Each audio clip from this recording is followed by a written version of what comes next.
How to delete Lyft account. Hello everybody, welcome back to my channel. This is me, Pipin Bisnet, and today I'll guide you on how you can delete Lyft account. Now the process itself is pretty simple and easy, so let me guide you through. In order to delete your Lyft account, you want to first go ahead and open up your Lyft app and log into your account. Once there, you want to tap on the hamburger icon at the top left corner of your screen, and here you want to simply tap on help option. Now under help, what you want to do is you want to select the option that says profile and account, and under it you want to tap on edit profile or account option. Here you should be able to see the last option that says delete my account, right? You want to tap on it. Once you tap on delete my account, you want to simply scroll down here so you can see how to delete Lyft account. You want to tap on it and then tap on delete my account here.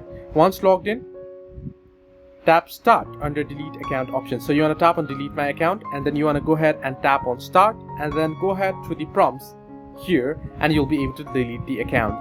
So this way you can delete your Lyft account. Hope this helped you. I'm having some error here, but this will be it. So hope this helped you. Do like and subscribe, and do not forget to leave a comment down below if you have any further issues.